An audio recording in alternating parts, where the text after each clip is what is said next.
I'm Miss Mare. And I'm Jordan. And so today we're going to kind of mix things up a little bit because the two of us are the ones who wrote an introduction to the study of history. Yep, it's the first book in the series of history texts that we have. Right. It's an entire curriculum. In fact, what actually happened, because it was 2 years ago? Yeah. 2 years ago, Miss Andrea and I had taught ancient history in the class. We handed over what materials we had to our team of writers, which includes Miss Jordan, Miss Ashanti, and Miss Emily. And we're like, here, make this make sense. There are choices. I was like, we got there. And at that point in time, because this was 2 years ago, we actually wrote an introduction chapter. And Miss Andrea and I are continuing to develop the curriculum. We're continuing to write the chapters that we're teaching. And so every year there was an introduction chapter. Mm-hmm. And we realized kind of this year, as we're teaching modern, oh, wait, all 4 of those introduction chapters are saying basically the same thing. Yeah. Maybe we don't need an introduction chapter to every single curriculum. Maybe it could just be one. Maybe it could just be the one, and then you just pick this up. And this is the precursor then to all 4 years. Mm-hmm. And so you can go back and you read it before ancient, then you pick it back up before medieval, then you pick it back up before pre-modern, then you pick it back up before modern. Maybe. At least glance over it. But it's good to have that as its own little thing, because it has information that is useful for learning history, no matter what curriculum you're using or what you're actively doing. Absolutely. It's the information we put in here, we made sure was very important for the activity of learning history. So now we wrote this specifically with high school students in mind. Yes. This actually is an excellent book if you're an adult who feels like you didn't really get good history education when you were in high school. And so you're kind of coming back to it later. Either you didn't pay attention, your teachers weren't engaging, or like Miss Andrea, your entire history class was copy work out of the book. Here, copy pages 114 to 120. What an interesting way to learn. I don't know that that's qualified as learning, but okay. Yeah. I was you learn to write. You learn, your penmanship gets very pretty. Yeah, but I don't know about the history content. No. All right, so let's kind of go through what we have in the book, so you kind of have a feeling of what you'd be getting if you choose to order this lovely tome from us. It's not a tome. No, it's pretty short. We're expecting the kids to get through it in 1 week. That's a very doable thing. Yeah. The type size is reasonably large enough. Yeah. I was I don't feel bad. It's not 8-point font. Right. No, we don't feel like we're torturing the children to tell them to read this in a week. So we start with a forward and a preface section. Yeah. Depending on the age of your student, this might be something that you as a teacher are going through and then maybe do some of these exercises with your student. If you're reading this as an adult or your upper high school student, go through this for yourself.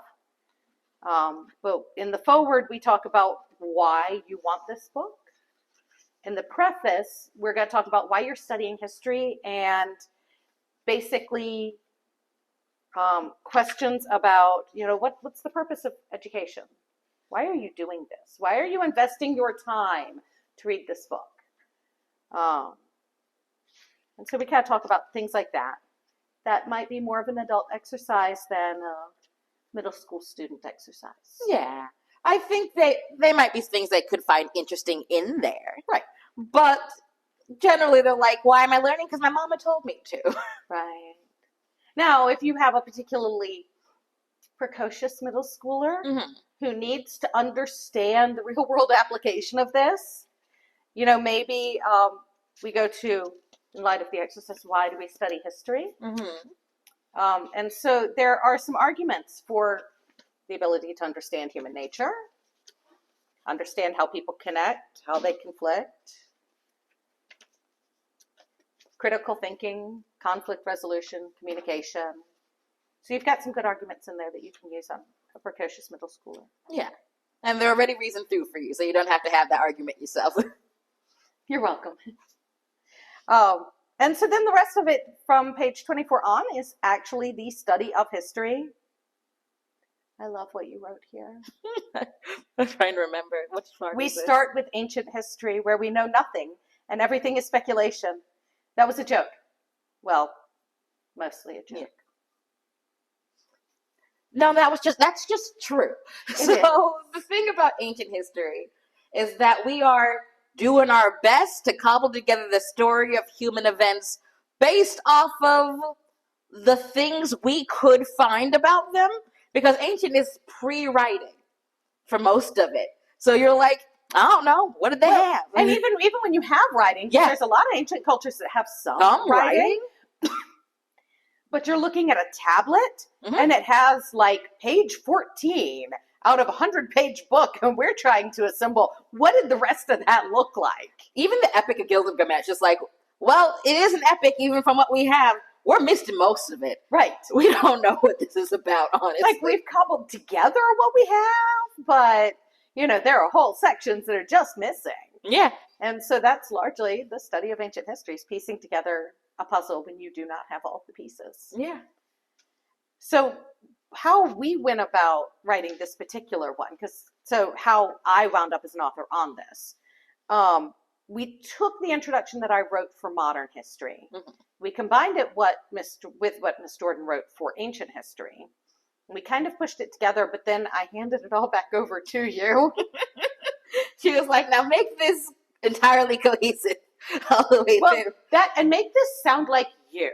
Yeah, because we did use a lot of my tone, I guess. Yes. In the writing. So she was like, now make this sound the same.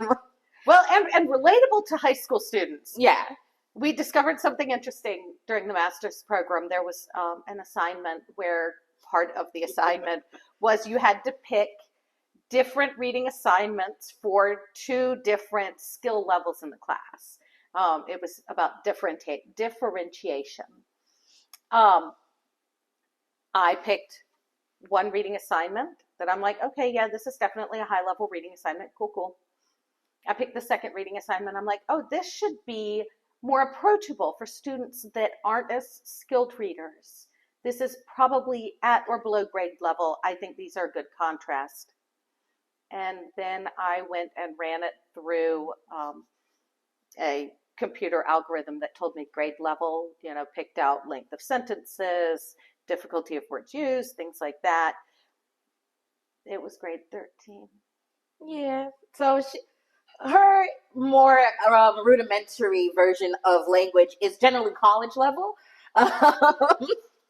I need a translator. So she was like, here, please make this understandable for the actual children. And I was like, I'm going to need to highlight some of these words. I understood them, but it took me a second. I had to go back and read it in context. Yeah. And even then, so this has some strong vocabulary. Yes. The program that we run, we're looking at college prep. We want to encourage We SAT. never shy away from vocabulary. We tend to highlight those words and go, here's the definition. Write this down for yourself to make sure you remember it. We're going to use it again. So we've bolded those words throughout the book, Mm-hmm. and then we give you definitions kind of there in the sidebar. Yes. So originally, we've always made students actually go do the vocabulary research and write it down. Because this was intended for a wider distribution, we went ahead and gave the definitions in there. Yes. So, and I love this comment. There is an example that I sort of made up for myself to like illustrate how history can get lost or sort of twisted over time. And it felt best to use visual aids. It felt best to use visual aids, so you have that. So we talk in the first section, the study of history. We talk about how history is studied, different ways that people figure out what they know, what they don't know. We talk about sources. Mm-hmm. We discuss primary sources, secondary sources, also illustrated.